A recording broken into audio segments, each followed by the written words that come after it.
All right, cool. Okay, here we go. Real License Podcast, another episode where we continue to highlight people from our parish of Jamaica, all over the country. That is St. Thomas for those who don't know. On today's program, we have one of my beloved classmates. We go way back like car seats. um, Miss Deborah James. She is an author these days, and she's a lot of other things we should go and talk about. But first of all, Debbie, just tell people where in the world are you now?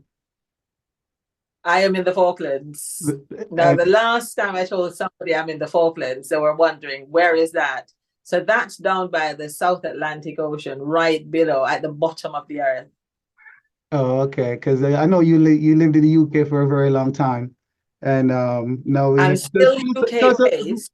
before we get into it, tell us about what you do in the Falkland Islands, with your radio program and all that good stuff. In the Falklands, I teach. I was in management, but I've stepped back because I'm trying to focus on myself. So I have a radio program. It's Sunday nighting with Deb J. So I'm on most nights. I'm heading down after this to go to the studio to do my prepping. I've got a 2 hour show once a week. And as I said, I teach. I am on a number of different committees. I'm on the Stamp Advisory Committee. I'm on the Media Trust, and I run the Youth Parliament. So just a few bits. So still a teacher, running a radio show and now an author. Um, Yes. let's talk a little bit about where we're from. You're specifically from White Horses, which is the backdrop for this book we're going to talk about. This book is Yes, entitled. I was born. Is I was entitled. born in Morant Bay. Yeah, go ahead. Go ahead. I was born in Morant Bay, but I lived in White Horses for quite a few of my formative years, and also went back when I was in high school for a brief time. Okay, so pretty much Mark Bay born and bred, and White Horses is the hometown. Yes. Oh, okay. And what was the inspiration about this book? I had a lovely time reading it last week, and what motivated you to start writing and putting out this lovely book? It's called Growing Up in Jamaica, the Early Years Book. Yes. Tell us a little about the inspiration behind the book. I've always wanted to write. I like writing. I like reading, and I grew up reading a lot. We're not from the age of all of these mobile phones, so it's Mills and Boons and everything that you can lay your hands on. So Mhm. I've always read, and it's one of those things for me. I was particularly good at English back in high school. I had Mr. McDermott. Mr. McDermott was one of the most amazing and inspirational teachers I have ever met in my entire life. Big shout And I out to think Mr. my Harold love for, McDermott, Dr. Harold McDermott, I think he is now, right? I haven't heard much about him these days. So if he is doctor, it is well deserved. I Well think so. deserved. He is amazing. I think so. I think he is. Yes. My love of reading, writing, everything, he was part of that. And I've always felt that I want to write. I've seen books out there and I'm thinking, and it's just one of those things that I've just felt I've got a number of books inside of me. And this is just one of them that have come out. Yeah, so let's go back. We have to talk about like your schools you attended and all that good stuff, or your upbringing. You remember your basic school? My basic school is where this book is based. White Horses. White Horses Basic School, because that's where I went to basic school. But strangely enough, my cousin Brian, Brian James, Hmm. he has started a family group. And my uncle, who is, I think, the only surviving male um, patriarch in the family, his birthday was what sparked it. And well, the front of the book is this is my uncle's veranda, Okay. but the school that I went to, I think that it was my uncle who actually built that school. Oh, okay. Okay. And there were Yes. two primary schools in White Horses in your time. In my time, there was White Horses Basic as I know it. There Okay. is a possibility that there was another one, but the one that I am familiar with is the one that I went to. Okay, and then from White And this is House Basic many School, years ago. many Yes, because this years is ago, many right? years ago, because I'm 53 this year. So, uh, Yeah, and then from White Horses Basic School, you transition into which primary school? Mark Bialy School. Mark All age So at I the left time. White Okay.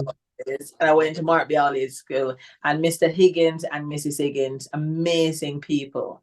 I don't know, it's all one of those things for me where I'm yet to go to a school and not had a good time and not have people there who are just fantastic. But I've got fond memories of Mr. Higgins, may God rest his soul. And Mrs. Higgins, she was my grade 6 teacher, and that woman could clap me. Oh my days. I used to fight all the time in year 6. I used to beat up poor Joseph. I know. And she would clap me. And I'd pop down to the market. I kid you not. And this is going to come out in one of the books because there's 4 books in this series. Okay. So I'd pop down to the market and I know she's going to clap me. So my little lunch money was spent on spring onion, as they call it now, but scallion as we know it. And I just used to use that and rub my palms because in my little head, it used to make sure that I didn't hurt that much. So I know I was going to go in and I was going to beat up Joseph. They used to call him Jughead at the time. May his soul rest in peace. That's my friend and classmate, Mr. Joseph Grant. Yeah. And I know I'm going to be clapped. So this is all I'm prepping. But Mrs. Higgins, Mr. Higgins, Mrs. Falloon, even Sister, I don't know if you remember Sister Maureen. Sister Maureen was the year 3 teacher. She was a nun. I think she was from Ireland or from England. And that woman could clap. She clapped you on your shank, on your little shin bone there. Yeah. You know what? You know, but at I'm that Papi time I Sterling. was at licensed all age. So, you know, remember it was at Mark High School we met in first form. Okay. Yes, you came in at Markby High School. Well, we had Papi Sterling in year 4. I had some very good teachers. I had Miss Webley. I had some really, really good teachers. And I think that my teachers shaped me, not just with my writing, but also with me being a teacher. Because Mr. Sterling, when I was in year 4, he said to me, oh God, I could talk. He said to me, if I don't become a teacher, I'm going to become a lawyer. And you know how it is in Jamaica. You can't afford to go law school if you don't have, your backing from your family. And my family weren't rich. I went into teaching. But I still think I see myself as an unofficial lawyer. So I do and say things, and I'm always in the corner advocating for people. But yeah, my school life was good. And then from Markby All Age, it was Markby High School where we met, September Markby High School. 1983, our phenomenal first Markby. form. How many people do you I'm remember from that great first form? From that great first form we had? You, of course, Debbie Ann, Melvina, Marilyn, That would be Debbie Dawson and Hamilton. James. Was Dawson in us, or was he with another form? But we kind of hung out. Who's this? Dawson Hamilton. Dawson Hamilton. I don't remember him. I think he was probably in another class. He was in another class. Yeah. Michael Melbourne. Somebody reached out to me, either Kevin or Michael Melbourne. I do remember them, but I can't put a face properly on them. Old age people, old age. So Michael Nothing else Melbourne was in another class. Kevin Melbourne was in our class. So the boys was myself, I think Neil Stewart, Kevin Melbourne, Thaddeus Donald, definitely. Wayne Wilmot, Dave Daniels, Walter Fletcher. Yeah. And we had a whole like 5 Debbys in the class. Remember that? Yes. It was Deborah, Yes. And Deborah Cheryl James, McGaw. Debbie Don't and forget my James. Cheryl. Don't forget my Cheryl McGaw. Of course. And the other Cheryl. She's now Cheryl Douse. Yes. Yes, and Cheryl from License. You remember Cheryl? From License.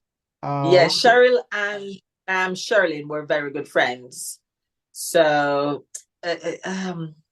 what's Cheryl's name? Cheryl Lawler. Cheryl Lawler. Yeah, well, she was a year ahead of us. I think you guys became friends after some mishap or something, and you guys ended up in the same year. Okay. Yeah, yeah, Right. yeah, yeah, Okay. yeah. Yeah. So yeah, Oh dear. I'll always remember that first form. You know, we were Miss Bell's kids and Mr. Harold McDermott's children. Yes, yes. Don't forget Mr. Coates. Oh, can we? Oh, could I we? can be. Yeah, so let's talk about the inspiration behind the book itself. And actually, when did you decided to start put things down and trying to put a book together and put it out to the public? I started writing back in the UK because I left the UK in 2019. I still go home once a year because I got to see my son. Mhm. But I started writing back in 2018 and thereabouts. And it's one of those things. I was in leadership, I was an assistant head teacher, and my life was just school and come home and work. And my daughter, she was suffering a lot at the time because I was just too driven. And I thought, I'm going to step back from everything, going to go somewhere where I can just stop. And then I wanted to write the book. I started writing the book before growing up Jamaican. And I thought, you know what, if I then step back, I will have enough time to focus on me and to do this, because I've looked at the books out there, and in terms of Black female authors in the UK, I think we're underrepresented. And even in schools in the UK, when you look, I started working, and you know about Benjamin Zephaniah, may God rest his soul. You know what? I've spoken about several people, and they passed on. But Benjamin died, but he was one of the iconic people who started getting into schools in the UK. And for me, it's about getting into schools and having some clean, fun literature that children can read and enjoy and can, just look at what childhood used to be. It's not just about mobile phones and playing games. It's about outside and running around and playing and just having fun. And I Yeah, thought I wanted to leave a part of that. it's funny you say that because reading the book, I got to a certain part that I made a note like there is a part in the book. It's on what's this page 39, and it's very simple, but I think it's important because the young the children of today need to know this. Where you talked about, I think it's one of those memory gems back in primary school. It says labor for You learning. remember them? Yeah, labor for Labor for learning learning before you grow before you old, grow old. For learning is better because than learning silver and is gold. better than silver Silver and and gold will gold. vanish Silver away, and but gold a will good vanish education away, will but never decay. And Lord McKay. I think it's as simple as it is. It's very, very Mm, important for I mean, children to really mm, think about what they have now versus mm. what we had. Because all they know is Yes. iPhone and Instagram and everything internet. And there are a lot of kids don't even know how to write and form letters. And I don't think there are a lot of kids who can actually write a paragraph without making a mistake because True. they do True. everything on the phones now. And then and then the phone will probably correct it for them, right? Or the computer, right? Exactly. Exactly. So spelling something, you sometimes worry about, am I spelling this correctly? But you get the autocorrect on the phone. Yeah. But it's like even going to high school. I remember coming from Highbury and just walking with people, and people took so much pride in their appearance. We have our uniform, our white shirts, and the khaki trousers, and the girls in the green and white, and everybody just want to be nice and crisp and neat. And it's just, I don't know, it's just I just want to pass We something we had on more just so pride. that, I think they will say that we're yeah, primitive and we're old and this is the new time. That's yes, cool. But our yes, time, I think our time was more, what's the word?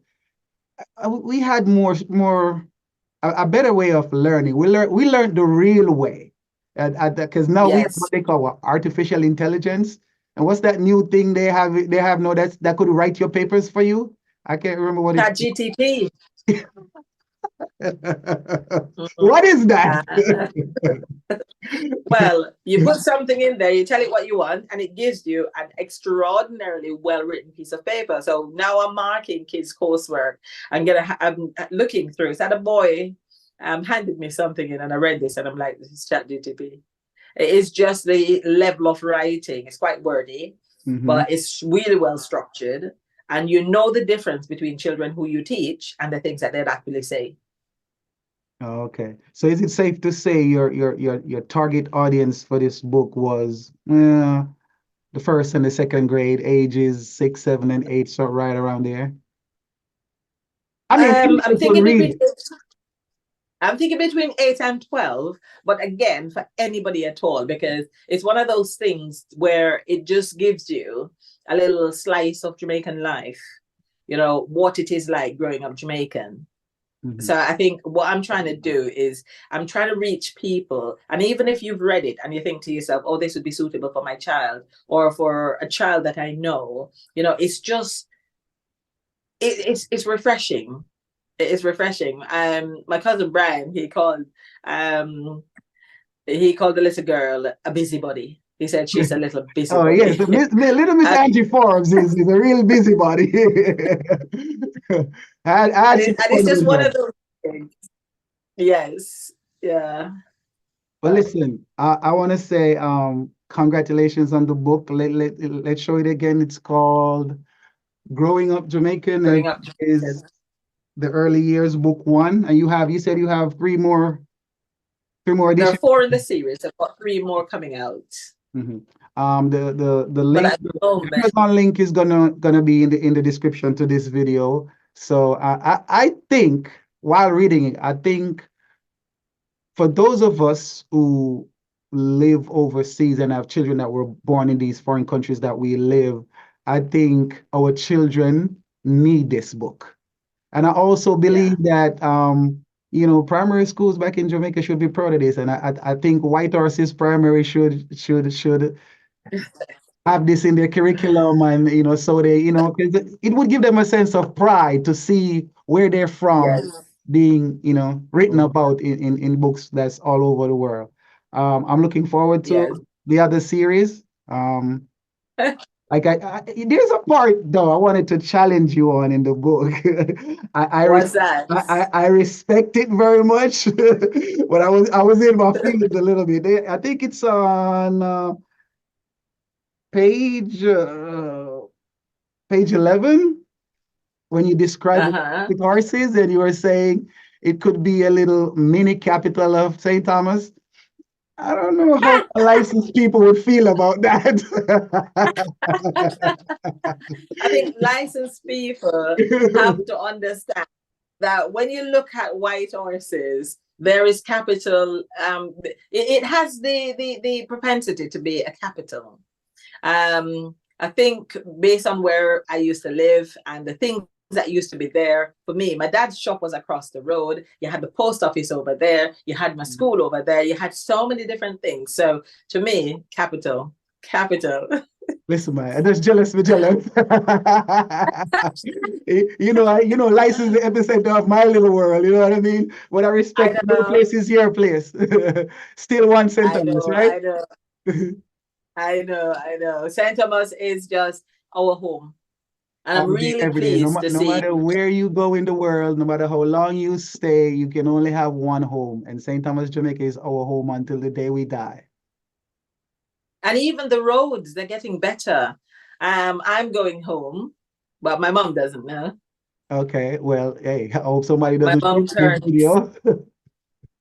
my mom turns 80 in April, Hmm.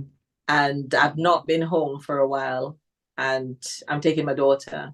My daughter is 18. Okay. So I want to go home. And I see my mom and I have some real good Jamaican food. I hope you bring a couple of copies and take them to White Horses Primary, and so they I could see will. their neighborhood, and where they're from. Is in a book. The little kids will probably feel happy about that. I will definitely do that. Like I said, congratulations. We're looking forward to So no, no, I'm invested now. I have to see what little Miss Andrew Forbes, who is the main character in this book, is going to be up to in the other series. So I can't help, but when it comes to what I have to go purchase.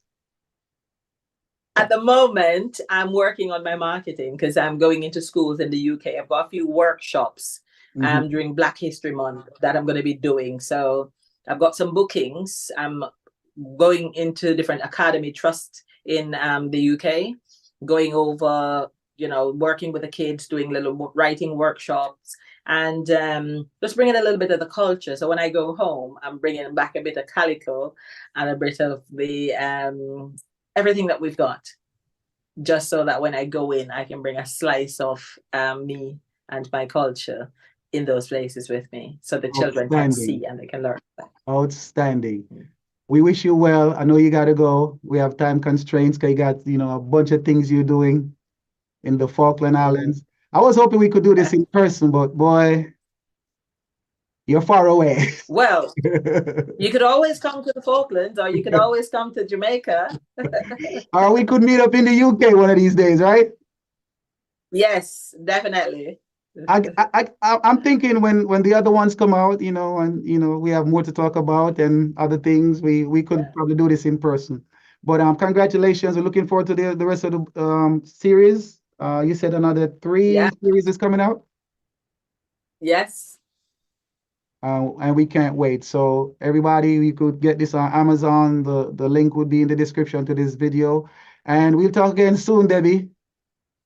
All right, cool. I've got a book signing. All right, take care. I'll tell you more about that. All right, take care. All day, every day, okay?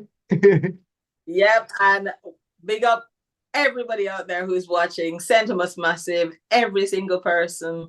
And, I can't wait to come home. Okay. I hope you should come to Alumni Week next year.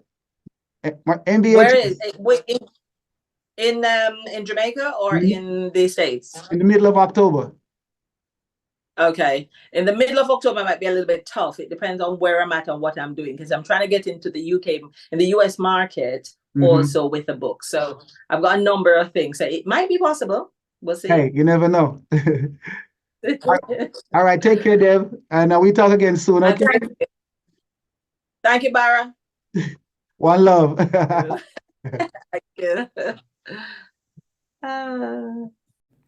Thanks for watching. Hope you enjoyed the program. Please check out our apparel at thereallicense.com. And remember to like, share, and subscribe to the channel. It doesn't cost any money unless you're just acting funny. Haha, you hear what my baby said.